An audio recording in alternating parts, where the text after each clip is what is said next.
참으로 놀랍습니다.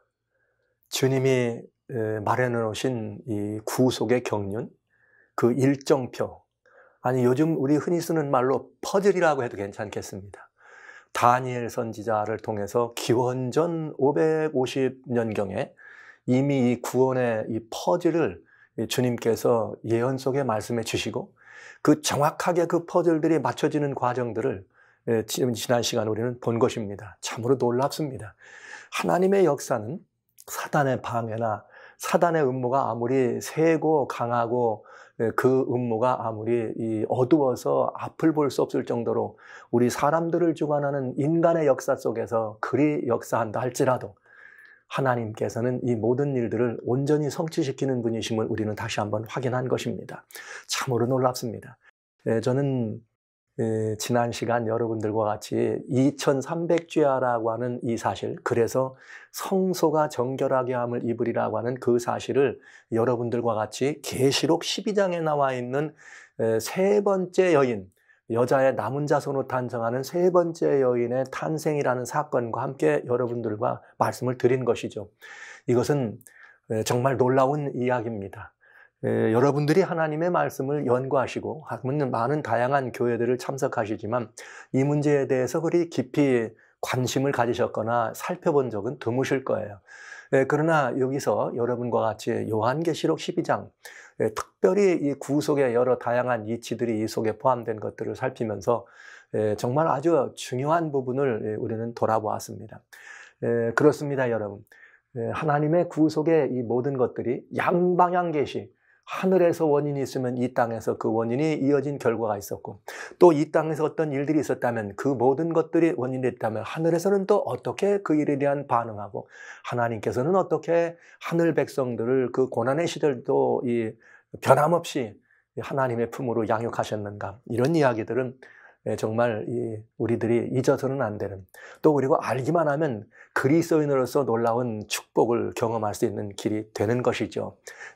이제 2300주야, 기원전 457년에 시작해서 예루살렘 중건령으로 나와진 457년에 시작해서 드디어 이제 그 이야기가 2300주야니까 1844년이라고 하는 약 긴 기간 동안의 이 예언 속에, 이 예언을 통해서 다니엘 이 8장과 다니엘 9장을 중심으로, 그리고 요한계시록 12장에 나오는 두 번째 여인이 첫 번째 여인과 두 번째 여인의 그 여러 가지 일들이 있었던 것이 이미 예언됐었던 걸 보시고, 세 번째 여인의 탄생 배경이 되는 이 상황들을 살펴본 것입니다. 그 놀라운 이야기들을 여러분과 같이 나누면서 많은 궁금함들 혹은 또 하고 싶은 얘기가 많으셔서 여러분들이 그런 이 반응들을 보이신 것을 제가 보면서 감사합니다. 우리가 구속의 경륜과 그 이치를 살피는 일이 요한계시록 속에 들어있다는 말씀을 그래서 여러분들에게 여러 번 드린 것입니다. 요한계시록 12장과 다니엘서의 이 예언의 파노라마가 이렇게 정말 샅샅이 들어있는 것을 우리가 보면서 이제 저희는 다니엘 7장과 8장 그리고 다니엘 9장까지를 이야기하면서 요한계시록 12장을 풀어왔어요. 이 모든 것들이 양방향 계시가 돼서 하늘에서 있었던 이 일들을 중심으로 해서 반역에 참여한 이 사단과 그의 이 추종자들, 그래서 하늘로 쫓겨난 그것이 이 역사를, 이렇게 이 땅의 역사를 어둡게 만들어갔고, 결국은 노아 홍수라고 하는 첫 번째 역사의 마지막을 가져다 준 것을 보았습니다. 그 시작이 노아 600세대 전에 2월 17일. 여러분, 어떤 이 구속의 경륜과 그 이치는 그 시간과 일자들이 정확하게 성경에 들어있다는 사실을 꼭 우리는 잊어서는 안 되는 것이죠. 말씀드린 것처럼. 그러면서 다시 노아의 8식구로부터 시작되면서 아브라함과 이스라엘의 이제 그 계보를 통해서 하나님 편에 들어있는 하나님의 자손들의 역사가 시작됐고요. 그러면서 다니엘을 통해서 이제 이 마지막 유대 백성들을 향해 주신 이 하나님의 기간이 70일에 이렇게 고정된 것을 보았습니다. 여러분, 왜 예수님이 그때 오셨어야만 되는가? 한번 생각해 보신 적이 있어요? 왜 예수님이 그렇게 오셔서 그 정확하게 성경에 예언된 그런 예정과 일정들을 따라서 사역을 하시고 그렇게 돌아가시고 부활하시고 승천하셨는가? 이런 많은 것들이 궁금하실 거예요. 그러나 성경은 그런 부분들에 대해서 침묵하지 않습니다. 제가 지금 여러분들과 같이 나누고 있는 이 말씀은 극히 제한적이에요. 구속의 경륜의 일정들에 관한 것만 제한적으로 말씀드립니다. 사실은 여기 이 성경 속에는 구속의 경륜이 아니라 주님이 이 땅에서 펼치셨던 그 사역의 모든 과정들이 이 하나님의 말씀 속에 면면히 들어있다는 것을 우리는 알게 되죠. 그래서 70일이라고 하는 일정표를 우리가 본 것이고요. 그것이 메시아 예수님의 초림까지 연결되는 것임을 본 것입니다. 그러면서 우리는 이 초심까지 연결된다고 하는 이야기가 다니엘 8장과 9장과 다니엘 7장 속에 들어있는 이 이야기들을 종합해 보아서 이 70일의 마지막이 언젠지를 정확하게 알게 되었고요.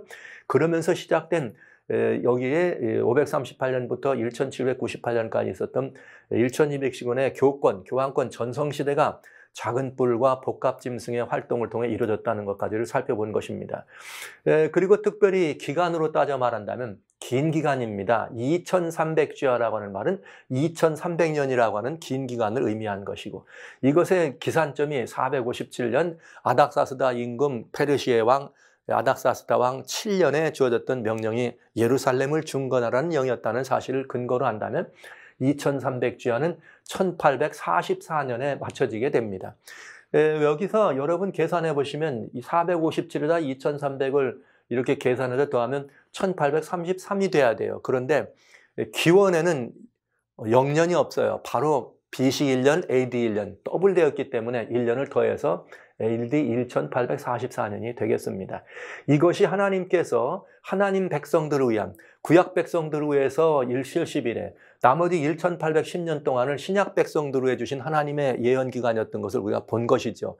그리고 그 기간 동안에 하나님의 백성들이 어떻게 많은 이 기간 동안 이렇게 이 고난과 압제를 받았는지, 그리고 그 고난과 압제 속에서도 메시아의 탄생을 위해서 용이 그 여인이 아이를 낳으면 해산하려고 하는 아이를 죽이려고 했던 그런 고난과, 그 다음에 광야로 도망쳐서 광야에서 1260년이라고 하는 긴 시간 동안 고통스러운 시간들을 지냈다는 이 하나님의 백성들의 핍박받는 기간이 있었다면, 사실은 그것은 핍박받는 기간이 아니라 하나님 편에서는 하나님의 성서 진리가, 하나님의 그 모든 이 구원의 약속들이 성취되어가는 과정들이었다는 것을 우리는 보게 됩니다. 그렇게 해서 압제받는 기간이 특별히 작은 뿔의 압제로 말미암아서 1260년의 기간이 538년에서 1798년까지 해서 작은 뿔의 기간이 끝났지만, 교권의 전성기가 끝났지만 작은 뿔이 꺾인다 그래서 어둠의 역사가 끝난 것이 아니라 어둠은 다른 대안을 가지고 양의 나라를 탄생시켰다는 것, 그리고 이 어간의 양의 나라를 탄생시키면서 하나님께서는 그 이후에 성소 정결이라고 하는 예언을 통해서, 성소의 정결이란 말은 성소가 무너지고 유린되고 깨어지고 흩어졌던 것들이 회복된다는 의미인 것을 말씀드렸습니다. 그래서 성소가 회복되면 하나님의 모든 유린되었던 성소가 하나님 백성들이 회복되고 하나님의 모든 이렇게 있었던 성서 진리가 온전히 회복되는 것을 근거로 해서 하나님의 남은 교회가 탄생되고, 이들을 통해서 예수님의 재림의 역사를 이루게 되도록 성경은 계시록 12장을 통해서 우리들에게 그걸 보여주신 것이죠. 그리고 마지막 사건이 이제 용과 이 하나님의 계명과 예수의 증거를 가진 자들이 더불어 마지막 싸우는 사건, 그 싸우는 것들이 이제 이 계시록 13장부터 시작되는 것임을 우리는 보게 됩니다. 자, 오늘 이제 저희는 다시 한번 이번 시간에는 이 성소 정결과 시작해서 남은 교회가 탄생되는 과정을 여러분들에게 말씀을 드려야 합니다. 그러면 아마 여러분들은 이제 이 말씀을 드리기 위해서는 대단히 중요한 몇 가지 것들을 저희가 살펴보게 되겠는데요. 이 살펴보게 되는 과정 속에서 요한계시록 15장부터 19장까지 들어가서 7재앙이라고 하는 재앙이 끝나면서 예수님의 재림이 오게 되는데, 이 재림의 마치 수권기관으로서 기독교가 어떻게 회복되어서 어떻게 이렇게 그 회복된 이 기별을 가지고 마지막 예수님의 재림을 영접하고 또 사람들로 하여금 재림을 준비시킬 것인가, 그리고 이것이 남은 이 역사의 사건 가운데 어떻게 과연 진전이 될 것인가 하는 것은 매우 궁금한 이야기들입니다.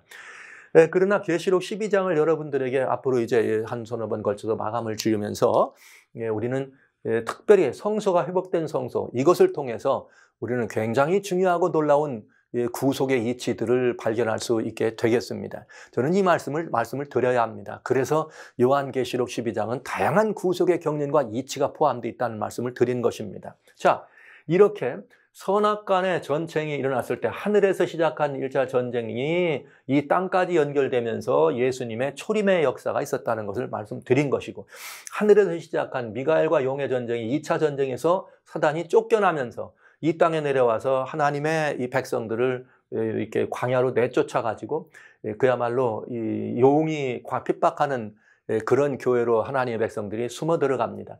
그러다 사실은 하나님께서는 다양한 하나님의 이 모든 이 진리들을 다양한 이 교회들을 통해서 다양한 시간과 다양한 성도들의 이 회복들을 통해서 점점점 이 진리가 회복돼가는 과정을 보여준 것이죠. 2300주야라는 기별들을 통해서, 그리고 결국은 하나님의 교회가, 하나님의 성소가 온전히 회복되는 과정을 본 것입니다. 이것을 하나님의 성소가 온전히 회복된다는 것을 다니엘 선지자는 다니엘 8장 14절에 그때 내게 이르되 2300주야까지니 그때의 성소가 정결함을 입으리라, 이렇게 표현한 것이죠. 이렇게 해서 하나님의 성소가 정결함을 입는 것입니다. 이 성소의 정결이란 말은 유린되고 무너졌고 그 다음에 황폐되었던 이 모든 것들이 회복된다, 온전히 회복되는 것을, 바르게 회복된다는 것을 이미 여러분들에게 말씀을 드렸습니다. 언어적인 이 뉘앙스에 문제가 있다는 것을 보면서요. 그리고 이렇게 회복돼서 핍박이 아니라 양육을 받은 하나님 백성들로 인하여 회복된 이 하나님의 이 아름다운 복음, 아름다운 기별, 아름다운 이 구원의 이치를 가진 이 백성들이 탄생하면서 그들이 하나님의 계명을 지키고 예수의 증거라는 것을 가지면서 용과 마지막 싸움을 싸우게 되는 것을 우리는 보게 되는 것이죠. 그 싸움이 2300주의 끝에 일어나는 것이요, 계시록 12장의 3차 전쟁인데, 결국 그것은 무엇을 더불어 이루어지느냐? 성소가 회복된다는 것입니다. 하나님의 성소가 회복. 그러면 이제 우리는 도대체 성소 여러 번 지난 시간부터 말씀드리는데 이 성소에 대해서 좀 이해하실 필요가 있어요. 근데 이 성소는 하나님께서 구원의 교과서로 우리에게 주신 것입니다. 구속의 경륜의 이치를 아주 면면히 살펴볼 수 있는 구원의 교과서로 주신 것인데, 우리는 이 성소에 대한 것을 여러분들에게 이 시간에 잠깐 보면서 어떻게 이 성소가 회복됐는지, 이 하나님의 백성들을 통해서 어떻게 하나님이 이 성소를 회복하시는 과정들을 거쳤는지를 말씀드릴까 하는 것이죠. 어쩌면은 그동안 많은 다양한 이치의 구원의 이야기, 구원받는 이야기, 구원의 과정, 혹은 하나님께로 나아가는 우리들이 어떻게 그 과정 속에서 하나님의 이치를 이어가는지를 여러분들이 일목요연하게 이것을 통해서 보실 수가 있겠어요. 어쩌면 성경 66권 전반에 들어있는 구속의 경륜을 지금부터 여러분들에게 간단 명료하게 말씀드리게 되겠습니다. 바로 성소가 회복된다는 말은 우리가 이런 기별을, 이렇게 회복된 기별을 나눌 수 있는 놀라운 특권을 가져다 준 것이기 때문에 그래요. 자, 사단에게, 구약 당시에는 사단에게 유린된 성소가 바로 이런 그 성소였습니다. 이 성소는 출애굽 25장 8절과 22절에 보면 무슨 말이 있는가 하면, 내가 그들 중에 거할 성소를 그들을 시켜 나를 위하여 지어라. 그리고 22절에는 거기서 내가 너와 만나리라. 그러니까 구약 당시에 하나님을 만나는 이 길을, 하나님을 만나는 채널로 하나님께서 그런 시스템을 우리가 보여주기 위해서 대단히 완벽한 하나님을께로 나가는 길, 하나님을 대면하는 구원의 길에 대한 시스템으로 이 성소는 주어진 것이에요. 구약에 있는 이야기가 왜 우리들에게 그렇게 중요한 것인가? 여러분, 사단이 구약 백성들을 유린할 때 성소를 그렇게 유린했다는 말을 이미 다니엘 7장, 8장, 9장을 통해서 여러 번 보았습니다. 그렇다면 이제 이것이 2300주야라는 기별을 통해서 하나님께서 가지신 백성들을, 구약 백성들의 역할이 다르고 신약 백성의 역할이 다르구나. 그러니까 이것은 같이 봐야 될 구속의 경륜이라는 것을 우리는 알게 되는 것이죠. 그러면 신약 속에서는 왜 이제 문제가 됐느냐? 사단의 핍박받은 이 하나님의 교회가 있습니다. 신약 교회죠. 광야로 도망치게 만들었죠. 근데 에베소 3장에 보면은 여기 이게 3장 10절입니다. 에베소 3장 10절로 12절에 보면 무슨 말씀이 있는가 하면, 교회로 말미암아, 하나님의 교회로 말미암아 하늘에서 정사와 권세들에게 하나님의 각종 지혜를 알게 하려였다. 그러니까 하나님께서 원하신 것은 무엇이었는가? 예수님이 마태복음 16장 18절에 말씀하시기를 내가 이 반석 위에 내 교회를 세우리라. 그래서 음부의 권세가 이를 이기지 못할 거다 해놓고 하나님의 교회를 세우셨습니다. 그런데 이 교회에다가 하나님 뭘 맡겼느냐? 하나님의 각종 지혜를 알게 하셨다. 하나님의 각종 지혜라는 게 뭐냐? 중요한 것인데 그것은 영원부터 우리 주 예수 그리스도 안에서 예정하신 뜻대로 된 것이다. 영원부터 예정된 하나님의 방법이요, 예정된 하나님의 뜻이요, 예정된 하나님의 경륜이었다는 것입니다. 그러면 그 예정된 경륜이란 뭐냐? 교회에 맡겨졌던 하나님의 지혜입니다. 이것이 바로 이제 하나님 안에서 가졌던 뜻입니다. 그것을 교회에 맡겼다는 거죠. 그게 뭐냐? 우리는 그 안에서 예수 그리스도를 믿음으로 말미암아 담대함과 하나님께 당당히 나감을 얻느니라. 하나님의 교회를 통해서 그 예수님을 믿는 믿음을 우리는 배우게 되고 얻게 되고, 그리고 그 예수님을 믿음으로 말미암아 하나님께 당당히 나간다. 구약 당시는 내가 거기서 어떡하리라? 만나리라. 그러니까 하나님을 만나려고 하나님이 이 땅에 오신 것이죠. 그걸 상징적으로 보여주신 것입니다. 이래서 신약 당시에는 구약의 성소가 신약에는 하나님의 교회라고 하는 것으로 이렇게 이해되시면 이 상호 관계가 매우 밀접한 관계가 되겠습니다. 그래서 여러분, 사실 제가 하나님의 말씀을 가진 이 목사가 되어서 주의 말씀을 대언하다 보면서 여러 나라들, 여러 곳들을 다니면서 주의 말씀을 선포하고 주의 복음을 증거하는 놀라운 은혜를 경험하며 살아갑니다. 근데 늘 그런 일을 하면서 교회라고 하는 현장을 제가 방문 다니면서 함께 돌아보면서 가지는 세 가지 중요한 우리들의 그 무지가 있어요. 그건 뭐냐? 우리가 교회는 나오고 말은 그리스도인이라고 하지만 하나님을 잘 모르시는 것 같아요. 두 번째로, 하나님을 모르시는 것만 아니라 우리가 그 하나님에 대한 모든 것들을 온전히 이해하고 잘 갖추기 위해서 하나님께서 교회를 세우셨는데 이 교회가 무엇인지를 잘 모르시는 것 같아요. 그래서 이 교회가 마치 친한 사람들의 만나는 만남의 장이요, 무슨 자기가 좋아하는 사람들에게 만나는 신교회장 같은 이런 것으로 전락된 것 같은 느낌을 받습니다. 물론 그렇지 않은 것도 많이 있습니다. 그러나 여러 많은 교회들을 보면서 그렇구나. 이 구성원들이 하나님을 모르기 때문에 교회가 무엇인지를 잘 모르는구나. 그래서 교회가 오늘날 이런 말을 듣잖아요. 교회가 이 세상의 열방의 빛이 되어서 구원의 길로 사람들을 이끌어서 당당히 하나님께 나가는 채널이 되어야 되는데, 오늘날 그렇게 해서 인류의 희망이 돼야 되는데 오늘날 세상에는 그런 말을 합니다. 이제는 교회가 세상을 걱정하는 게 아니라 세상이 교회를 염려한다, 이런 말을. 굉장히 가슴 아픈 이야기입니다. 그러나 그것이 틀린 말이 아닌 것 같다는 것이 더 가슴 아프게 하는 것이죠. 오해하고 있다면 오해는 풀면 되는 것입니다. 그러나 어쩌면 교회가 세상에게 열방의 빛이 되어서 하나님의 놀라우신 이 뜻을 펼치는 일을 등한히 했든지 잘못했기 때문에 이제는 오히려 세상이 교회를 통하여 얻을 게 없으니까 교회를 세상이 걱정한다는 말을 하는 것이죠. 세 번째는 뭐냐? 이렇게 하나님의 말씀을 나누는 목사가 누구인지 뭘 하는 사람인지 잘 모르는 것 같은 그런 느낌을 강하게 받습니다. 하나님께서 말씀을, 복음의 말씀을 나눠줬으면 그는 진리와 의에, 하나님의 이 모든 이 진리와 의로 지으신 새 사람을 흘리고 부르심을 받은 하나님의 종으로서 하나님의 말씀에 들어있는 이 모든 온갖 진리와 보고된 말씀들을 세상의 사람들의 귀를 즐겁게 하는 것이 아니라 하나님의 이 뜻을 선포하는 그것이 하나님의 손에 들려진 도구로서 목사일 뿐이라는 것. 그러면서 또 이 성도들이 목사님을 대할 때 역시 또 같은 그런 마음으로 그들을 대하면서 함께 주의 말씀의 이 식탁 앞에 앉아서 하나님의 말씀으로 양육하고 양육받고, 그러면서 주님의 그 작은 이 예수 그리스도의 형상을 우리가 담고 또 가르치면서 또 나누면서 살아가는 이런 그 사랑의 공동체 안에서 함께 섬기고 세우고 섬기고 돌보며 섬기고 나누는 그런 이 공동체 관계 안에 있다는 사실을 우리는 잘 모르거나 아니면 무시하거나 아니면 그런 부분에 대한 경험이 적거나 그런 것 아닌가 하는 마음을 갖게 됩니다. 그래서 많이 아쉽습니다. 제가 오늘 여러분과 같이 나누려고 하는 이 성소에 관한 이 속에 들어있는 하나님의 구원의 이치와 구속의 격려는 참으로 놀랍습니다. 오늘 그래서 여기에 성경 66권에 들어있는 구원의 이치를 여러분들에게 지금 제가 짧은 시간에 낱낱이 공개할 것입니다. 마치 이 기독교회를 하나님께서 이것 때문에 세워놓으셔서 이렇게 해서 이걸 통해서 구원의 이 길로 들어와서 그 안에서 그를 믿음으로 말미암아 당당하게 나감을 얻는 그 이치가 포함된 것이기 때문에 여러분 한번 짧은 시간입니다. 정신을 집중하셔서 한번 함께 해주시기를 바랍니다. 이스라엘 백성들은 출애굽한 이후에 이스라엘 백성들이 광야로 나옵니다. 광야로 나와가지고 시내산에서 하나님께로부터 하나님의 계명을 받고 또 다양한 구속의 이치와 하나님을 경배하는 법도들을 배웁니다.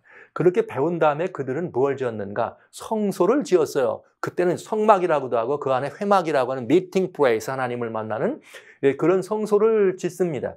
그리고 이 성소를 중앙에 놓고 이스라엘의 12지파는 이 거리가 약 한 1,000규빗이니까 이 교신 떨어져 있는 그 교수를 떨어진 중심으로 해서 이 안에 사람들이 12지파가 나누어서 떨어져서 아주 질서정연하게 살았습니다. 이 성소와 이 회중 간의 거리는 2,000규빗, 약 한 1km가량의 거리가 되겠습니다.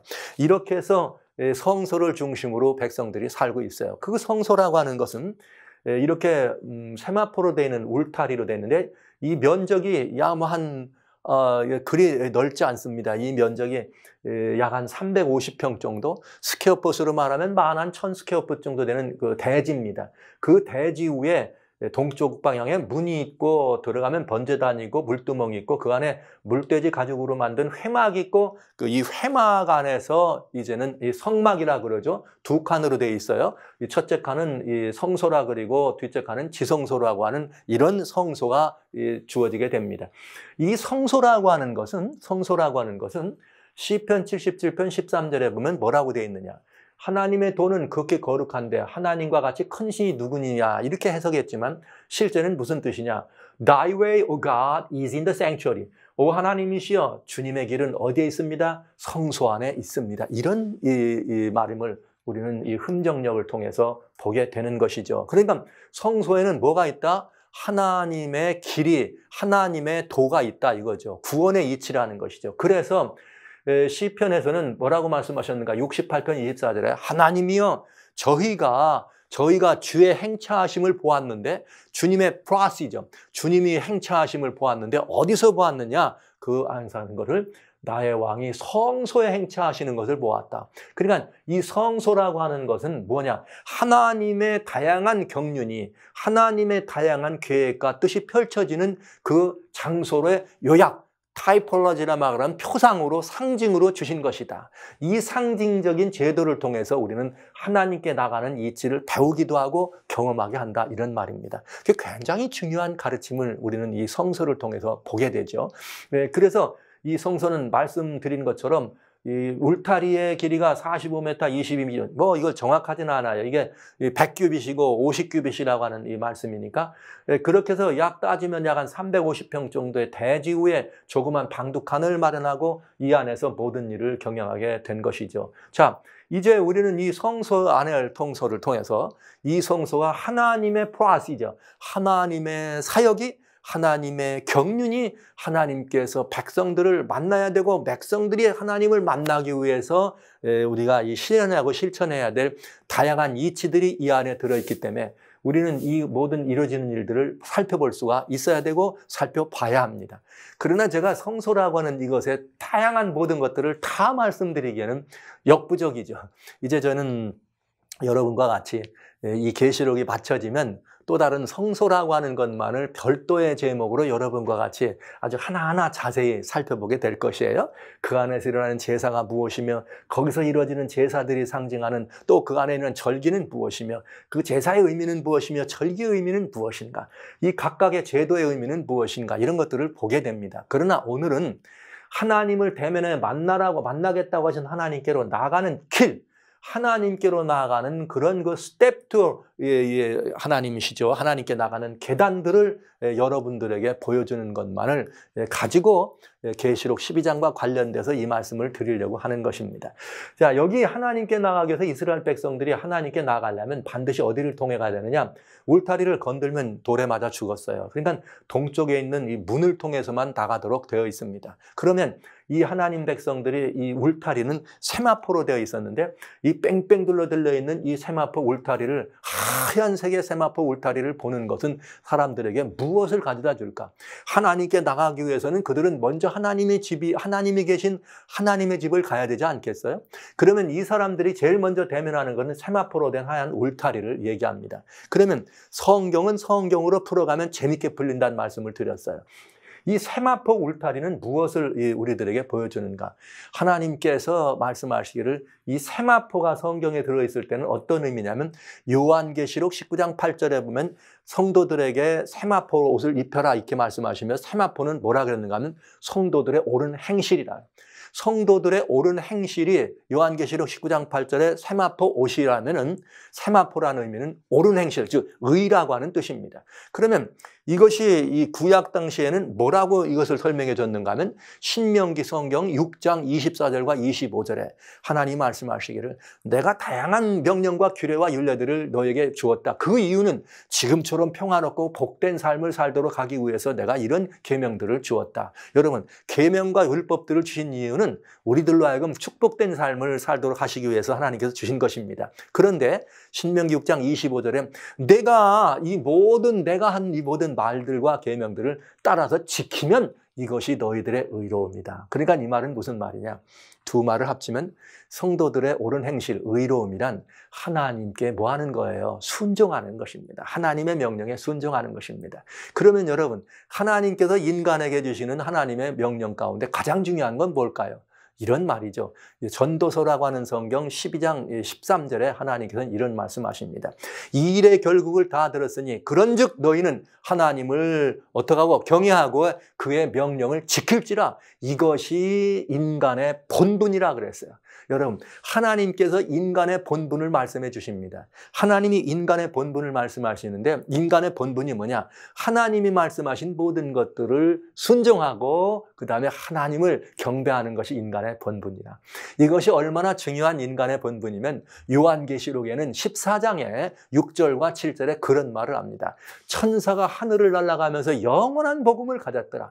영원한 복음이란 무슨 복음이에요? 처음부터 시작도 없고 끝도 없는 모든 인간의 가장 필요한 것이 영원한 복음 아니에요? 영원한 것이니까. 근데 그 영원한 복음의 내용이 뭐냐? 천사가 날아가면서 영원한 복음이 하늘과 땅과 바다와 물들의 간원을 만드신 이를 경배하라 하더라. 그에게 영광 돌리라 하더라. 하나님께 영광 돌리는 것이, 여러분, 하나님께 영광 돌리는 것이 사람의 본분입니다.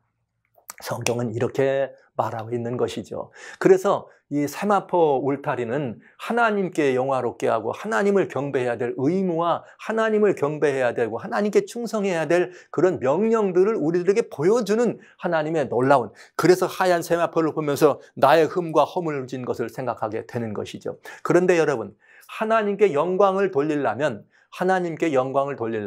어떻게 하나님께 영광을 돌릴 수 있는가? 왜? 이 성소라는 것은 범죄하기 이전에 있는 것이 아니라 범죄한 이후에 있는 것입니다. 그러니까 말하자면 범죄한 사람들이 하나님께 영광 돌리고 하나님께 나가려면 그냥은 안 된다 이 말이에요. 여기에 제가 이런 말씀을 한번 드려야 되겠어요.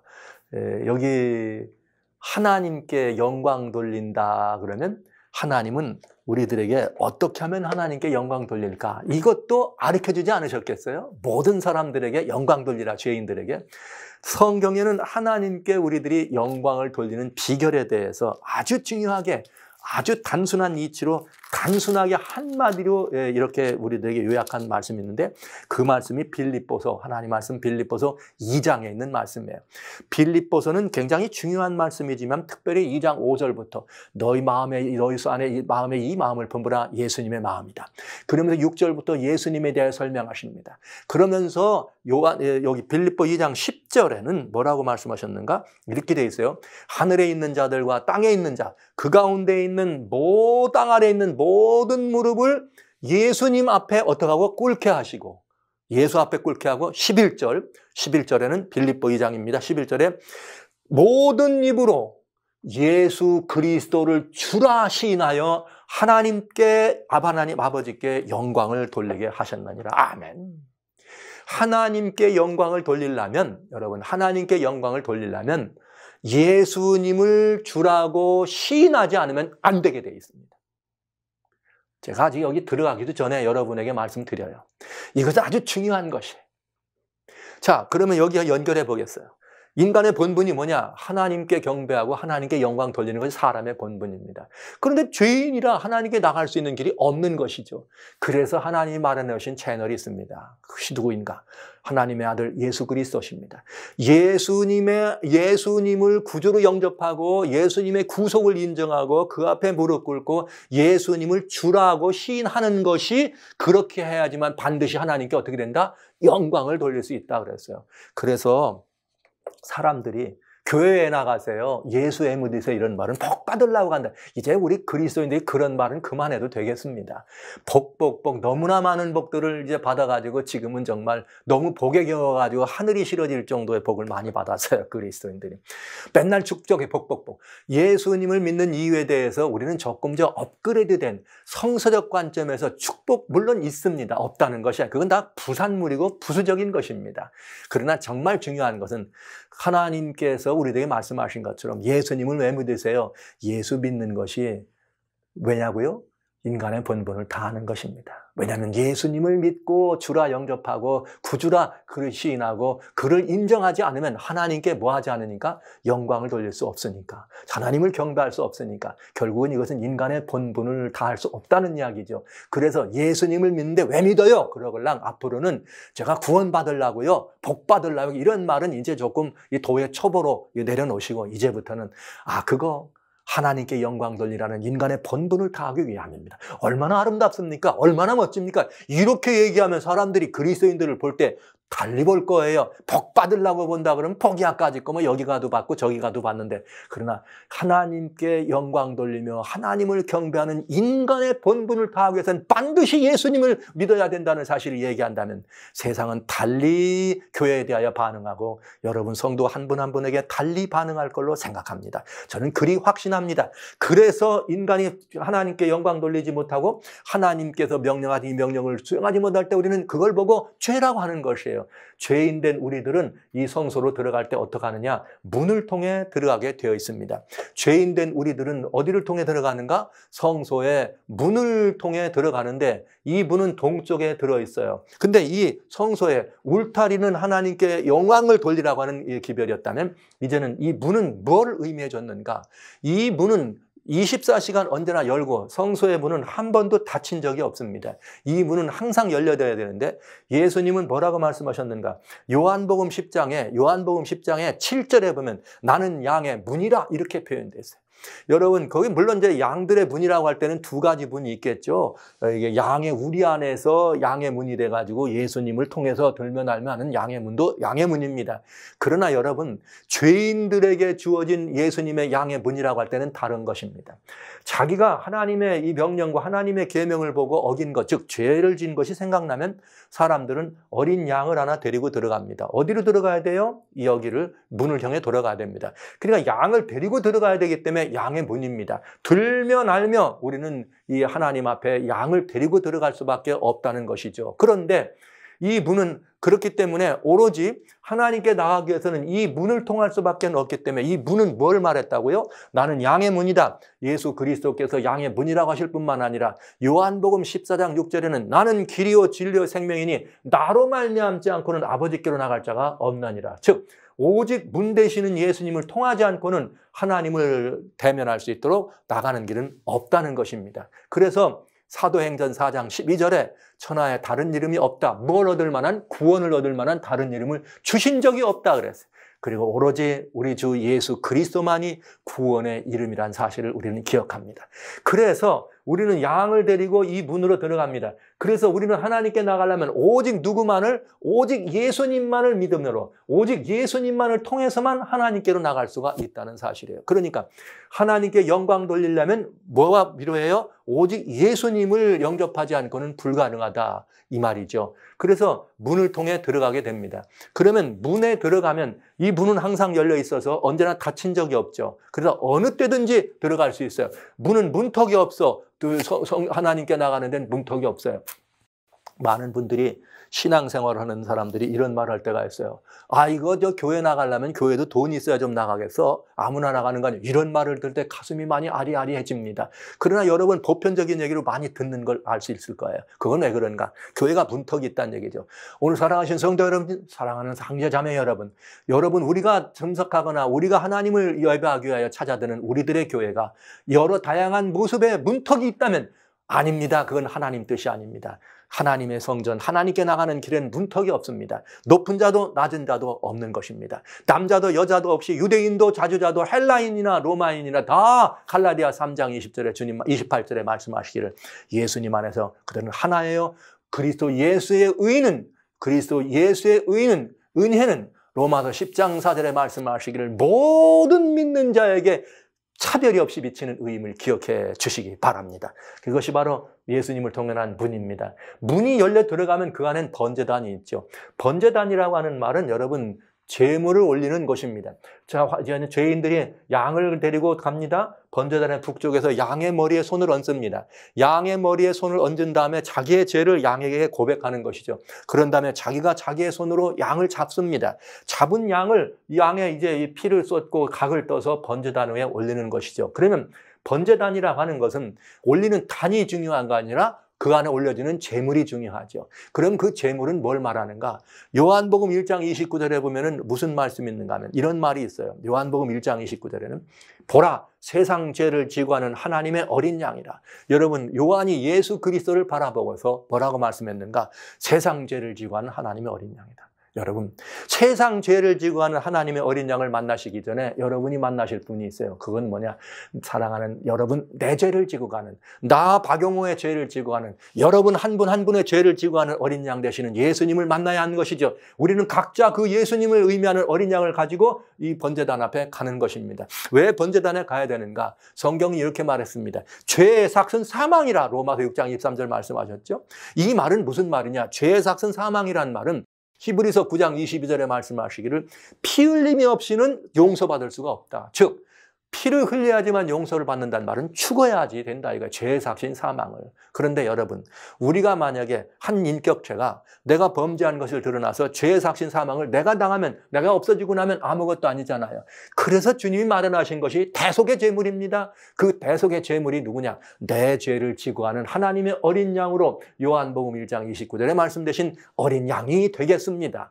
그래서 이 어린 양이 되는데 이 하나님께서는 이 어린 양을 우리와 하나님 사이에, 죄인이었던 우리와 하나님 사이에 뭘로 만드셨느냐? 화목케 하는 제물로 삼았다. 그래서 이 어린 양 대신 죽임으로 말미암아서 우리는 예수님을 의미하는 어린 양을 죽임으로 말미암아 우리는 예수님을 십자가에 못 박는 것과 마찬가지를 경영하면서 우리는 죄사함을 얻게 되고 하나님 앞에 의롭다 하는 칭호 성호를 듣게 되는 것이죠. 그래서 여러분, 여기 이 성경은 우리들에게 매우 중요한 이 힌트와 비결들을, 그 역사를 보여주고 있는 것입니다.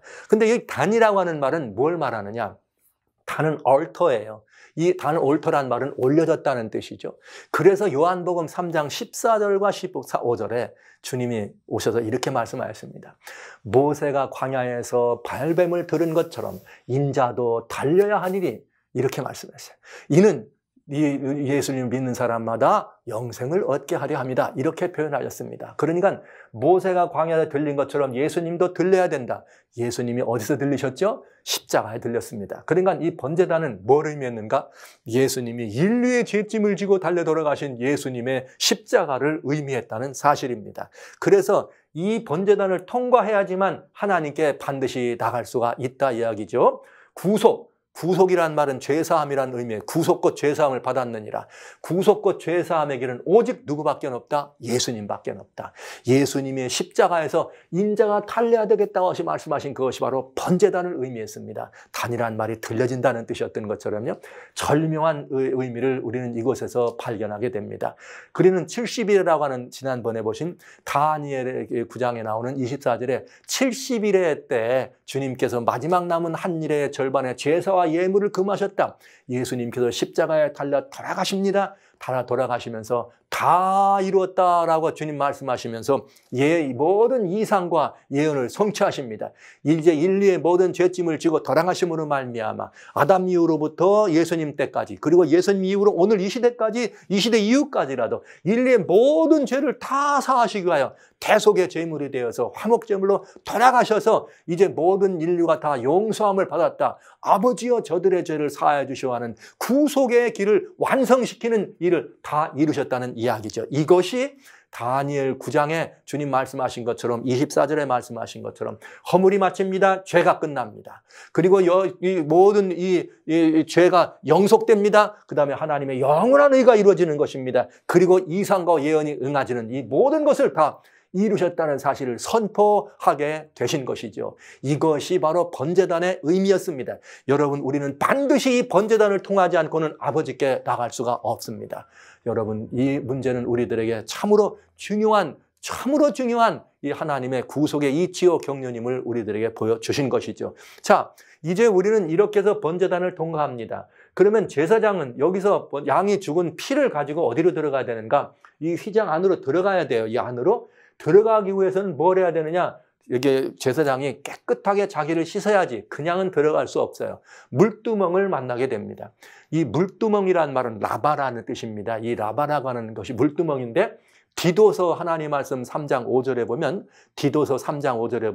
우리를 구원하신 것이 우리의 어떤 선한 행위나 우리의 의로움 때문에 아니라 주님의 중생의 씻음, 무한하신 국률을 쫓아 주님의 중생의 씻음이라, 즉 거듭나게 한다. 우리의 죽은 모든 옛생애를 다 끝장내버리고 새로운 생애로 주님께서 우리를 어떻게 하셨다? 씻어줬다. 중생의 씻음을 의미하는 것이 바로 물두멍입니다. 물두멍은 씻는 의미가 있는 것이죠. 그래서 이 중생의 씻음은 얼마나 중요한 이치인가. 요한복음 3장 3절과 5절에 성경은 이렇게 말해. 내가 진실로 내게 말하니 너희가 물과 성령으로 거듭나지 아니하면 하나님 나라를 볼 수 없다. 3장 3절에 요한복음 3장 5절에 말씀하시길 뭐라고 말씀하시는가 하면 내가 다시 말하노니 물과 성령으로 거듭나지 아니하면 하나님 나라를 들 수 없다. 여러분, 중요한 이치입니다.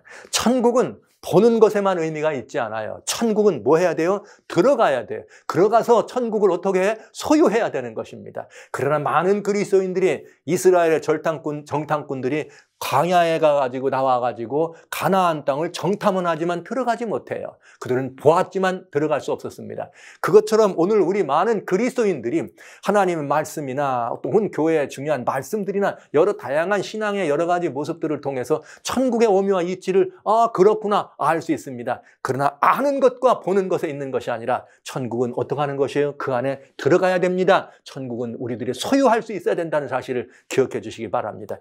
그 거듭남에 이루어지는 것이 어디를 의미했는가? 물두멍이었습니다. 그래서 우리는 이 물두멍에서 거듭나는 것이죠. 언제 우리는 그럼 이 물두멍에서 거듭남을 경험하느냐?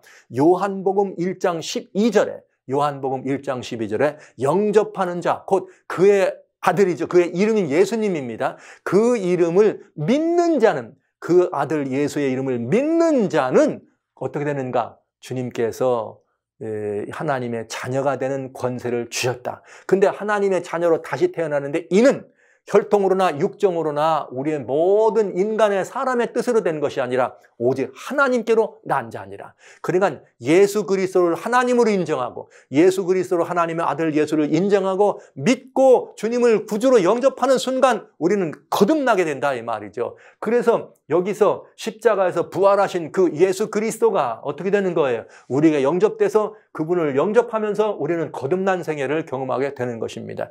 그래서 이렇게 거듭난 생애를 경험할 때 이 베드로가 사도행전 2장에 보면은 오순절 성령 강림이 일어나요. 그 사람들에게 뭐 예수님 너희가 십자가에 못 박은 그 예수를 하나님께서 주와 그리스도가 되게 하셨느니라 이렇게 얘기했더니 사람들이 사도행전 2장 37절에 형제들아 그럼 우리가 어찌할꼬 우리가 잘못됐다는 걸 인정하면 회개합니다. 그랬더니 28절에 너희가 다 예수의 이름으로 뭐하고 침례를 받으라. 그런 다음에 어떻게 되리라? 회개하고 침례를 받으라. 그러면 어떻게 되리라? 성령을 선물로 받으리라. 거듭난 사람들에게는 무엇을 하나님이 주시는가? 성령을 선물로 받게 됐습니다. 그래서 새로운 생애로 들어가게 되는 것이죠. 그러니까 우리는 이걸 뭘 말하는가? 성령으로 거듭나는 길, 오직 예수님을 뭐로만 가능해요? 믿음으로만. 지금 우리는 하나님을 경배하려면, 하나님께 영광을 돌리려면 예수님을 뭐 해야만 된다? 주라고 섬겨야 된다 그랬어요. 근데 그러기 위해서 하나님께 나가는데 문도 예수님, 번제단도 예수님, 물두멍도 예수님을 이렇게 오직 예수님을 믿음으로만 거듭나게 되는 성령의 선물을 받을 수 있는 유일한 조건인 것을 우리는 보게 되는 것이죠. 자, 이렇게 해서 우리는 어디에 들어가는가? 성막, 이 안에서 하나님을 대면하기 위해 만들어진 성막 안에 들어갑니다. 성막에 들어갔다는 말은 물두멍에서 거듭났으니까 새로운 피조물이 된 거예요. 새로운 피조물이 됐으면 성령으로 말미암아 새로운 피조물이 됐으면 어떻게 살아야 돼요? 로마서 6장 3절로 5절에 너희가 그리스도 예수 합하여 죽고 다시 예수님의 부활하신 것 합하여 부활한 사람이 되는 것입니다. 우리는 예수님과 합하여 십자가에서 죽고 예수님이 부활하신 것 같이 우리는 거듭나서 새로 부활한 것입니다. 그러면 우리들은 어떻게 되는 거예요? 새로운 생애를 살아가야 되는 것입니다. 그래서 에베소는 4장 23절로 24절에 말씀하시기를 그러니 너희가 심령으로 변화를 받아 어떻게 돼요? 새 사람을 입으라고 하는 것이에요. 그래서 우리는 하나님의 뜻을 좇아 의와 진리로 거룩함을 입은 새 사람으로 입어라. 새로운 피조물인 것이요. 옛생에는 갔습니다. 옛사람은 지나간 것입니다. 오직 그리스도이신 예수님 안에서 우리는 새로운 사람이요 새 사람으로 살아갈 수 있는 길을 열어가는 것이죠. 그 사람들이 하나님과 교통으로 들어가는 것이 무엇인가? 새로운 피조물들이 들어가는 것. 예수님 안에서 새로운 피조물들은 예수의 부활하신 것 함께하여 하나님 나라에 앉혀지지요. 그래서 그 하나님 나라에 앉혀지는 삶을 살아가는 것이 바로 이 성막 안으로 들어가서 안에 들어가는 삶이 되겠습니다. 그들은 어떤 삶을 살아가는가? 이 성막 안에는 두 칸이 있어요. 이 성막이 두 칸으로 되어 있는데 첫째 칸을 성소라 그리고 두 번째 칸을 지성소라 그럽니다. 그런데 이 첫째 칸에는 뭐가 있느냐? 북쪽에는 12덩어리 떡을 한 거는 떡상이 있고요. 남쪽에는 7가지로 되는 촛대가 있습니다. 그리고 휘장 앞에는 주님께 분향을 드리는 분향단이 있죠. 그러면 이것들이 뭘 의미하는가? 여러분 아시는 것처럼 이 떡과 떡상은 12덩어리 떡인데 매 안식일마다 새롭게 진설해요.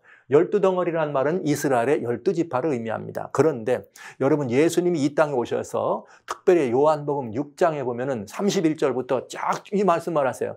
특별히 48절에 내가 생명의 떡이다.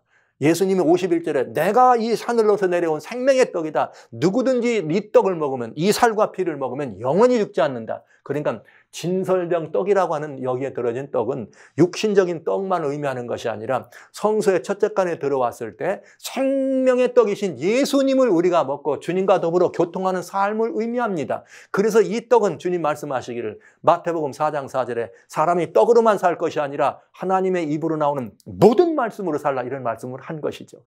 사람들이 마태복음 4장 4절 읽으실 때 잘못 읽어요. 하나님의 입으로 나오는 말씀으로 살라 그랬으니까 말씀이니까 그냥 이 말씀을 그저 자기가 원하는 말씀만 따라 읽으려고 그래요. 편식하는 거죠. 성경은 그렇게 안 돼 있어요.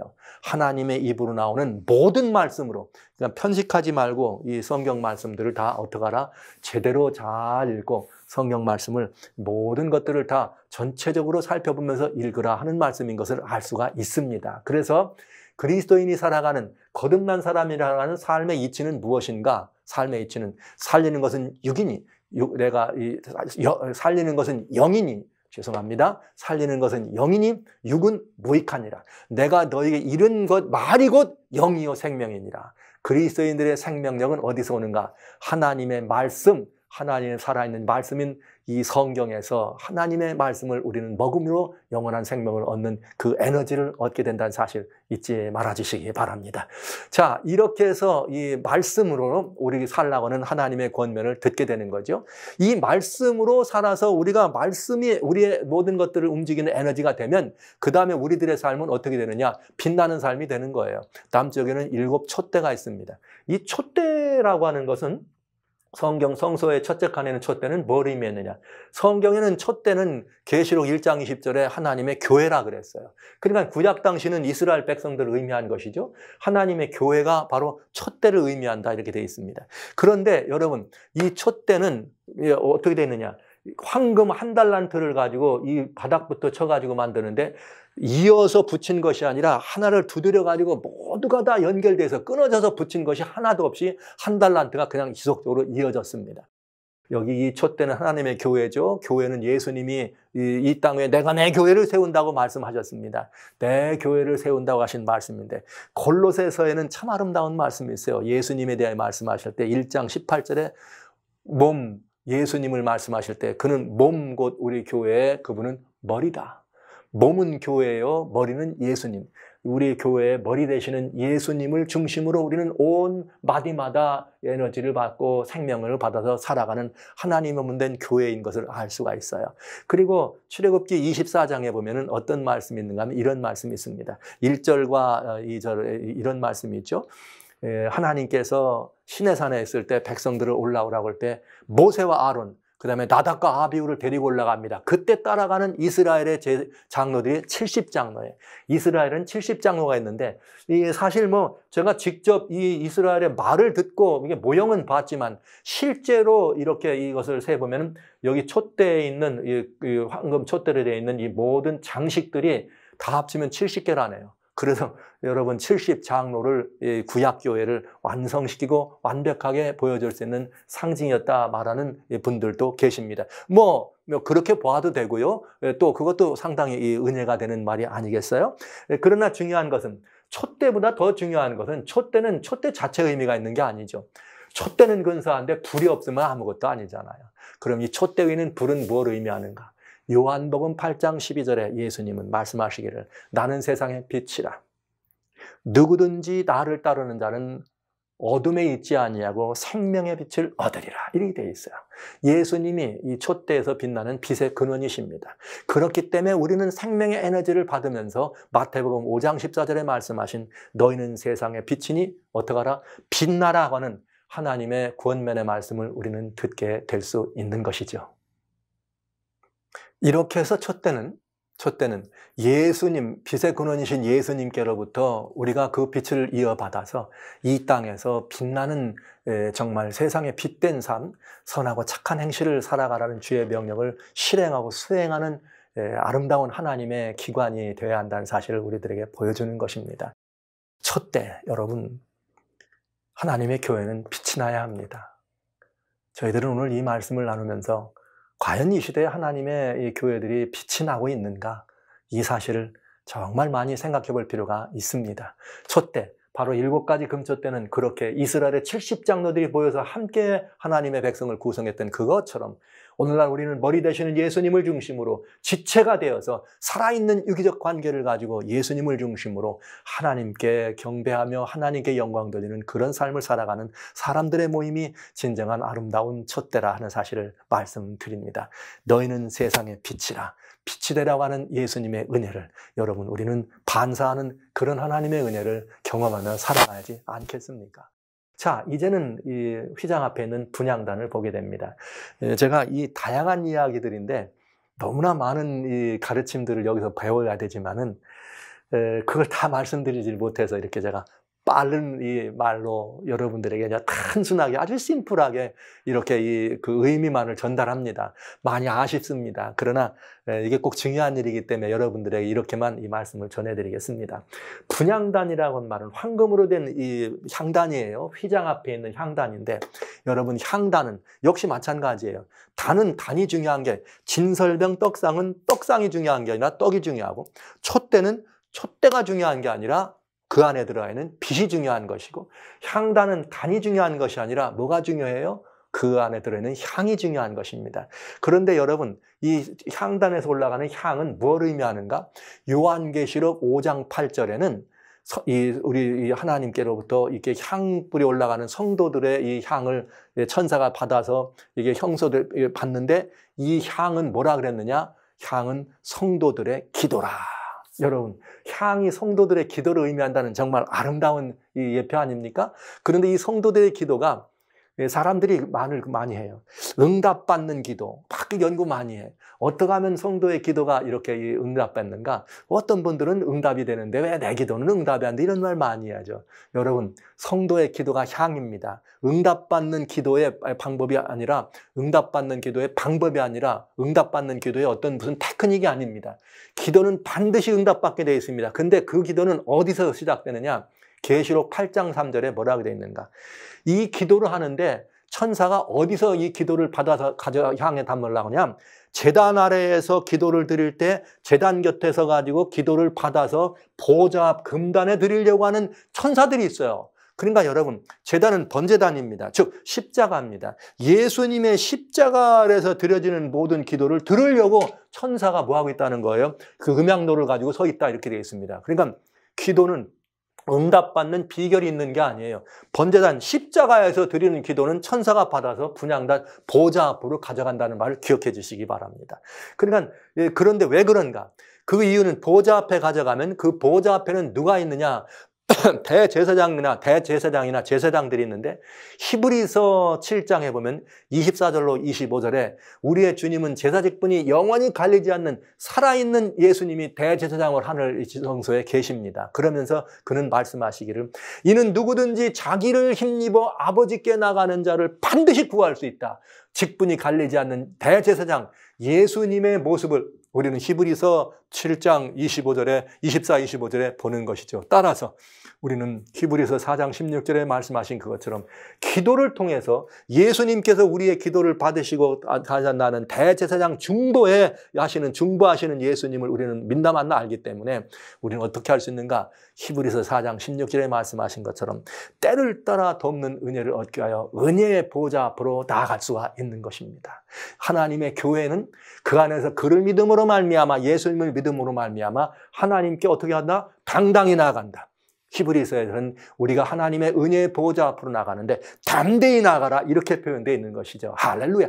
여러분, 이것이 주님이 우리를 위해서 마련해 놓으신 구속의 길들이에요. 그러나 여러분, 이렇게 해서 우리는 예수님을 의미하는 대제사장 되시는 예수님이 하늘 지성소의 대제사장으로 오늘 보좌 앞에서 우리의 기도를 들으신다는 사실을 믿지 않습니까? 이렇게 생각하기 때문에 우리는 우리의 대제사장이신 예수를 깊이 생각해야 되는 것입니다. 분향단은 우리들에게 그 사실을 보여줍니다.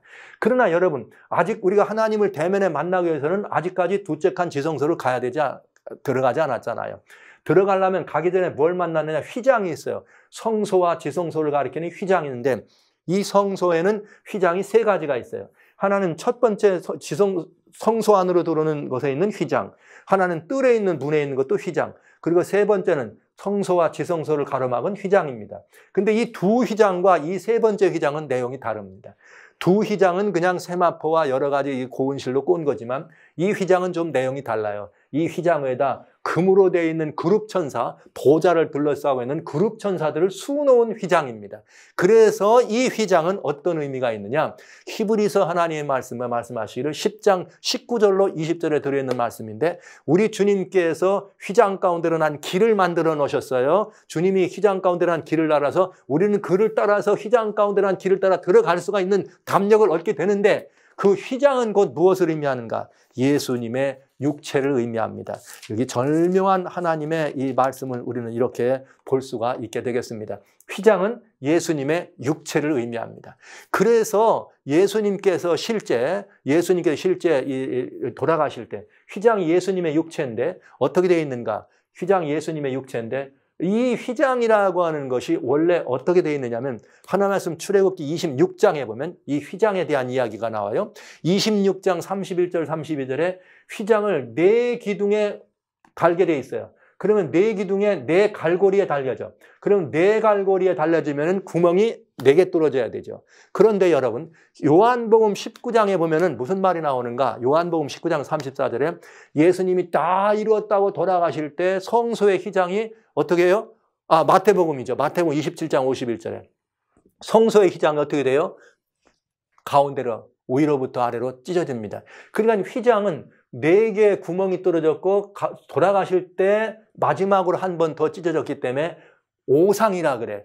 5개의 상처를 입었다. 그런데 우리 주 예수님께서 십자가에 돌아갔을 때 요한복음 19장 34절에 보면 로마의 군병들이 예수님의 옆구리를 찌릅니다. 그러니까 두 손과 양발에 못 박힐 때 4개의 상처가 있었는데 마지막으로 옆구리에 찔림으로 오상을 입으셔요.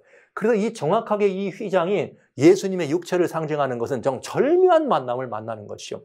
4개의 갈고리에 걸려있던 이 휘장이 마지막으로 돌아가실 때 가운데가 찢어져서 5개의 상처를 입으시는 그것처럼 양손과 두 발의 상처를 입고 십자가에 매달리신 예수님이 돌아가신 다음에 돌아가실 때 옆구리에 찔림으로 오상을 입으시는 정확하게 휘장은 이렇게 이 예수님의 오상을 의미한다는 것을 알 수 있는데요.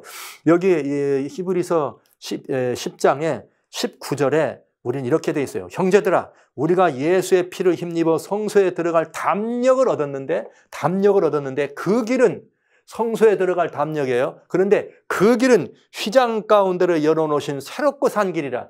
그러니까 여기 들어가는 성소라는 말은 지성소예요. 그러니까 그리스도인은 어디까지 들어가야 돼요? 지성소까지 들어가야 돼. 어떻게 들어갈 수 있느냐?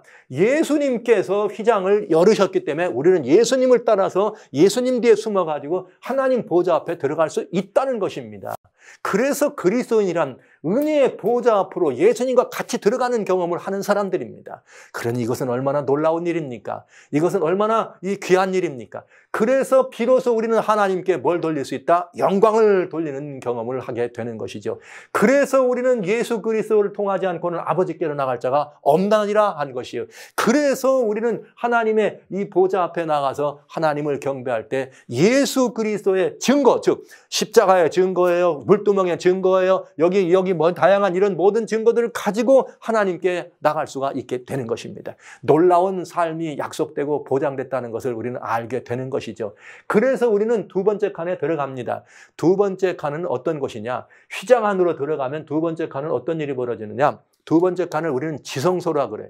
이 지성소는 뭐가 담겨 있는 것이냐면 출애굽 25장에 보면 내가 그들 가운데 머물 성소를 지어라 해놓으시고 특별히 거기 21절부터 22절까지는 어떤 말씀이 있는가 하면 이 지성소 안에 뭐가 있는가 하면 이 지성소 안에 언약궤를 갖다 놔요. 그러면서 언약궤 22절에는 언약궤 위에 뚜껑을 덮는데 그 뚜껑을 속죄소라 그래. 속죄소란 말은 죄를 사하는 것이란 말이죠. 그 다음에 그걸 다른 말로 시은 자, 멀시싯, 은혜를 베푸는 자리입니다. 그래서 이 뚜껑은 은혜를 베푸는 자리예요. 그 안에는 뭐가 들어있느냐? 안에는 언약궤의 의미는 뭐가 중요한가 하면 안에는 들어가는데 뭐가 들어가느냐? 신명기 4장 13절에 보면 하나님이 친수로 하나님의 십계명을 기록해 주십니다. 그 친수로 준 증거판을 집어넣는 것이 언약궤입니다. 놀라운 이야기예요. 놀라운 이야기. 성경에 이 언약궤가 세 종류의 궤가 아크란 말이 나오는데요. 이 아크는 모세가 물에 떠내려갈 때 떨어져 있던 갈대 광주리를 아크라 그랬어요. 구원의 방지. 그런가 하면 역사를 첫 번째 인류 역사의 마지막을 경험했던 노아의 홍수 때 노아가 만들었던 구원의 방주가 있어요. 그 방주가 아크? 그러니까 구원의 방주. 여러분, 구원의 방주를 의미하는 아크 안에 뭐가 들어있어요? 하나님의 십계명이 들어있더라 이 말이죠. 여러분, 하나님의 계명이라고 하는 것은 오늘날 그리스도인들이 계명 얘기하면 굉장히 가시돋친 발언들을 하려고 그러고 왠지 이상한 반응들을 보이는 옳지 않은 이야기입니다. 하나님의 이 안에 들어가면 하나님의 친수로 기록한 언약궤 안에 친수로 기록한 계명이 있다는 것이죠. 성경에 다양한 계명, 율례, 규례, 율법, 하나님의 모든 것들이 많이 있어요. 그러나 그 많은 것들이 있을지라도 하나님이 직접 친수로 기록하신 것은 10개의 계명뿐입니다. 그래서 여기에 대단히 중요해. 이것을 시편은 뭐라고 말했는가? 89편 14절에 시편 89편 14절에 하나님은 이렇게 말씀하셨어요. 주님의 보좌는, 여기는 보좌를 의미하니까요. 왜? 보좌를 둘러친 그룹 천사가 있기 때문에 보좌는 의와 공의가 그 기초요. 의와 공의란 말이 무슨 말이에요? 하나님의 계명을 말하는 것이죠. 의와 공의가 그 기초예요. 그 다음에 인자와 진실이 앞서 행합니다. 뚜껑은 뭐로 되어 있다? 시은 자, 은혜를 베푸는 자리다. 여러분, 하나님의 이 놀라운 이 구속의 이치는 참으로 놀랍습니다. 하나님의 보좌는 의와 공의, 즉 하나님의 계명이 기초요. 인자와 진실이 앞서 행한, 인자와 진실이 누구죠? 예수님, 성품을 말하는 거죠. 왜냐? 예수님이 이 땅에 오십니다. 요한복음 1장 14절에 하나님께서 봤더니, 인자 예수님을 봤더니 하나님이 육신이, 말씀이 육신에 우리 중에 거했더니 독생자 영광이요, 뭐가 충만해요? 은혜와 진리가 충만하더라. 그건 예수님을 말한 것이에요. 즉 이 말씀은 무슨 말씀이냐?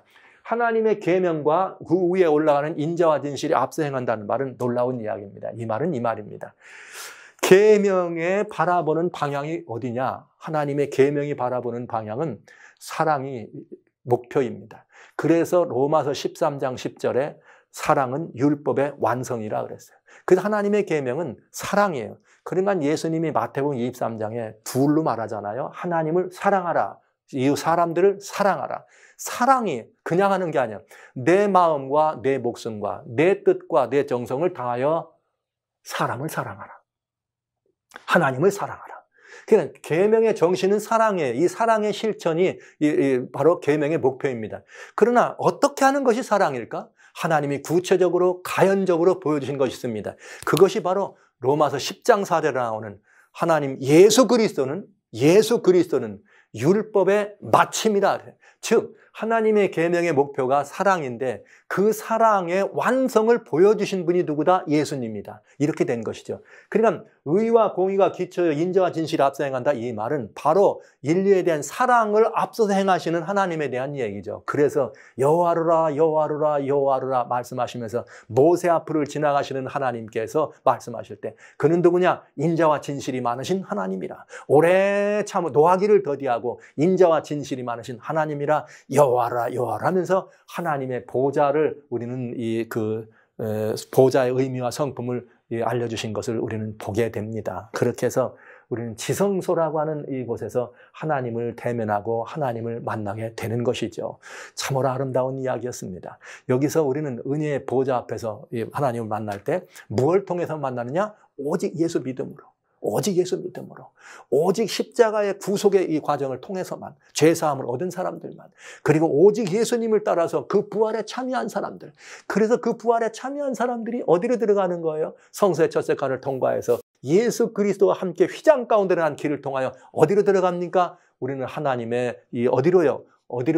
지성소로. 거기는 하나님의 보좌가 있는 것입니다. 예수님의 중보를 힘입어서 예수님과 함께 휘장 가운데 난 길을 따라서 은혜의 보좌 앞으로 담대히 나가는 것이 그리스도인이요, 그리스도인의 삶이요, 그리스도인의 경험입니다. 오늘 저와 여러분이 함께 이루고 함께 경험해야 될 아름답고 위대한 경험이라는 사실입니다. 자, 이 얼마나 놀라운 이야기입니까? 참으로 놀라운 이야기입니다. 그래서 성소의 정결이란 말은 즉 성소 진리가 회복된다는 의미란 말씀을 제가 드린 거예요. 즉 성소 정결이란 말은 바로 하나님에 관련된 이 모든 하나님의 계명과 예수의 증거까지가 완전히 회복되고 드러나서 이것이 완전한 성소의 가르침입니다. 즉 하나님과의 계명과 예수의 증거의 온전한 회복을 우리는 성소가 정결하다는 경험, 즉 성소가 완전히 회복되는 경험, 성소 진리가 어떻게 되는 거예요? 온전하게 드러나는 이런 경험들이라 하는 사실을 말씀드리는 것이에요. 2300주야 때 성소가 정결함을 입으리라 할 때 왜 성소란 말이 나왔느냐? 바로 이 성소라고 하는 것은 구원의 아주 중요한 구원의 비법이요, 구원의 비결이요, 구원의 요결입니다. 구원의 모든 의미가 그 안에 다 함축되어 있는 교과서였기 때문에 그런 것입니다. 그래서 사단은 이것을 유린하려고 한 것이고요. 그렇게 유린됐지만 끝내 하나님께서는 이 하나님의 성소를 어떻게 한다? 내 백성과 거룩한 성소가 짓밟힐 일이 언제까지입니까? 그 성소가 언제 회복된다? 2300절 회복될 것이다. 1844년경에 어떻게 된다는 거예요? 이 성소에 관련된 모든 진리들이 회복될 것을 성경은 이렇게 얘기해 놓은 것입니다. 그래서 우리는 다시 지금까지 성소 보신 것처럼 하나님의 계명과 그 안에 있는 예수님의 모든 이루어졌던 역사 증거는 바로 보좌의 중심인 것입니다. 이 둘은 함께 가는 수레바퀴예요. 계명만 있지 않아요. 계명의 목표가 예수 그리스도예요. 계명의 완성이 예수 그리스도예요. 그렇기 때문에 예수 그리스도란 말은 예수님이 이 땅에 오셔서 이루신 그 모든 역사예요. 예수님이 이루던 모든 역사를 우리 눈으로 증거한 것이죠. 그래서 사도 요한은 그런 말을 한 것입니다. 태초부터 있는 생명의 말씀에 관한 우리가 어떻게 한 바요? 들은 바요? 우리 눈으로 본 바요, 주목하고 내 손으로 붙잡았다. 이렇게 말씀하신 거예요. 그래서 우리 주님은 우리들로 하여금 말씀으로 이 땅에 오셔서 그 말씀을 구체적으로 실천하시고 하나님의 모습을 보여주시면서 이 모든 이 역사, 예수 그리스도가 우리의 구속의 주이시면서 하나님께로 나가는 유일한 대안인 것을 우리들에게 보여주신 것입니다. 자, 이것이 교회에게 의뢰한 생명의 도예요. 하나님의 각종 지혜들인 것입니다. 이 생명의 도요 하나님에 속한 각종 지혜들은 이제 우리는 정리해 볼 필요가 있어요. 인간은 어떻게 해야 돼요? 창조주를 하나님께 경배하는 것이 인간의 본분입니다. 인간의 본분인 창조주 하나님께 경배를 위해서는 우리는 어떻게 하는가? 오로지 예수님을 믿음으로 영접하는 길밖에는 없습니다. 예수님을 믿음으로 영접할 때 우리는 어떤 것을 영접한다는 거냐? 예수를 믿음으로 믿는다고 할 때 우리가 예수님을 믿는다고 하는 말 혹은 영접한다는 말은 뭘 영접한다는 말이냐? 예수님이 하나님의 아들로 오셔서 십자가에서 우리의 모든 죄짐을 지고 돌아가셔서 우리의 죄가 완전히 대속됐다는 사실을 믿는 것입니다. 영원히 대속됐다는 사실을 믿는 것입니다. 그리고 우리는 예수님의 부활하신 것 같이 함께 참여하여 주님의 부활에 참여해서 중생의 씻음으로 거듭난 사람이 된다고 하는 것이죠. 그들에게 하나님은 성령을 주시고 우리는 거듭난 생애를 살아갈 수 있습니다. 저는 성화된 생애다 이런 표현을 하는데 그런 생애를 말씀을 안 드리려고 그래요. 만약 교회들에서 그저 이 성화란 말을 많이 쓰셔요. 성화란 말을 쓰시다 보니까 거룩하게 살려고 애를 써. 여러분 지금 보셨지만 거룩하게 살려고 애써서 거듭나집니까? 거룩하게 살려고 애썼더니 거듭난 생애 아니잖아요. 오직 예수님을 믿어서 예수 그리스도의 은혜로만 우리는 어떤 사람이 된 거예요? 거룩한 사람으로 하나님이 불러주신 것입니다.